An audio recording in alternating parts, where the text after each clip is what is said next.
the heart of a vast green forest where sunlight danced through the leaves and streams sang their way between the trees lived a tiny mouse. But this mouse was not like the others. He was thin and shaky with legs that trembled even when he stood still.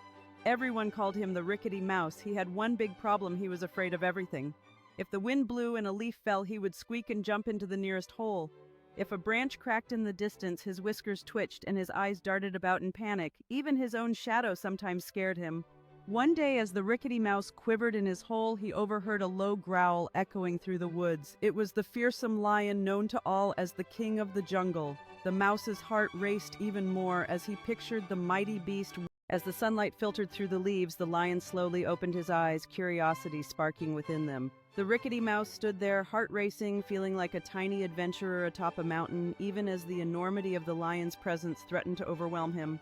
It was midday, and the lion, mighty golden-maned and feared by all, had just finished his meal and was napping in front of his cave. His chest rose and fell with each thunderous breath. The mouse's friends followed at a distance, whispering to one another, "He's lost his mind!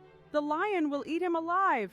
But the rickety mouse, though trembling inside, decided not to show his fear. He climbed up the lion's great tail, scrambled up his back, and stood tall, trying to look proud. His heart pounded like a drum, but he kept his whiskers straight.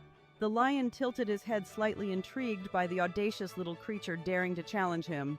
The mouse took a deep breath, mustering all the courage he could as he locked eyes with the lion, knowing that today would decide whether he would be seen as a fool or a hero. Friends followed at a distance, whispering to one another, "He's lost his mind! The lion will eat him alive!" But the rickety mouse, though trembling inside, decided not to show his fear. He climbed up the lion's great tail, scrambled up his back, and stood tall, trying to look proud. His heart pounded like a drum, but he kept his whiskers straight. With trembling but brave words, the mouse finally mustered the courage to speak to the king of beasts, his voice echoing in the still air. "Oh, mighty lion," and the mouse began, his voice steady despite the fear that coursed through him, "I come to ask for your mercy and forgiveness." The lion raised an eyebrow, surprised by the little creature's bravery, intrigued by what the mouse had to say. At that moment, the lion stirred, his golden eyes opened. With a mighty shake, he rose, and the little mouse tumbled down at his paws. The lion's voice rumbled like thunder. "What nerve! What are you doing on my back, tiny one? Can you not see I am the king? Do you not fear me?" The mouse squeaked, his voice trembling. "Please, great king, don't eat me. I have come to you not out of pride, but because I live in fear. Every rustle of leaves, every whisper of wind terrifies me. My whole life is wasted in trembling. You mighty lion, roar once and the forest shakes. I beg you, take me under your protection. Teach me courage." The lion regarded the mouse, narrowed his eyes. "And why should I help you? Give me one reason why I should not swallow you whole right now." The mouse took a deep breath, summoning every drop of bravery.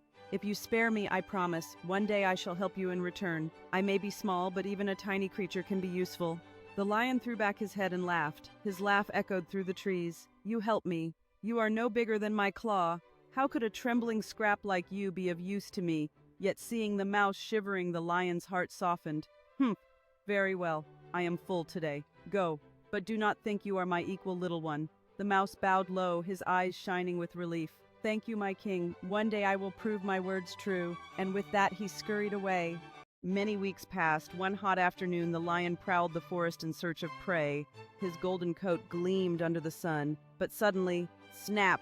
A hunter's trap caught him. A heavy net sprang from the trees and lifted him high into the air. He roared in fury, thrashing against the ropes, but the more he struggled, the tighter the net grew. The king of the jungle trapped like a bird. Other animals gathered from afar, but dared not come near. They whispered in fear, "The lion has been caught. If we go close, the hunters will come." The lion's pride burned. He could not call for help. What would the forest think if the king begged like a weakling? And so he waited in silence, his heart heavy.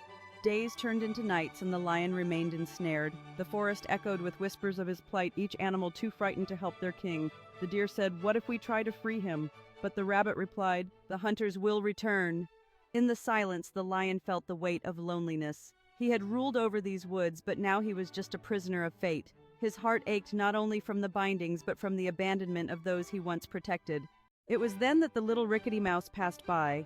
Seeing the mighty lion trapped, his eyes widened. For a moment his old fear whispered, "Run away, the hunters will come." But then he remembered his promise. He lifted his tiny head. "No, but this is my chance. I may be small, but I can help." He scampered up the tree, reached the net, and began to gnaw at the ropes with his sharp little teeth.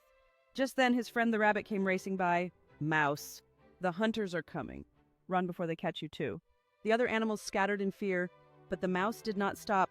His jaws ached, his teeth hurt, yet he bit harder and harder. The lion watched silently, a glimmer of hope in his eyes. At last, snap! One rope broke, then another. With a final bite, the net tore apart, and the lion crashed to the ground free at last. The forest was alive with cheer as the animals celebrated the newfound friendship between the lion and the mouse. They gathered around each creature, eager to witness this extraordinary alliance. The once feared mouse was now revered, and the mighty lion found strength in his smallest companion. Laughter filled the air, mingling with the rustle of leaves and the gentle breeze. It was a moment that would be remembered forever, a story of courage and friendship that resonated deep within the hearts of all who heard it. The lion stood tall, shaking off the ropes. He lowered his head to the mouse. "When you first told me you might help me one day, I laughed at you. I thought you useless. But today, little one, you saved my life." The mouse smiled, panting but proud. "I told you, my king, even the smallest can help the mightiest."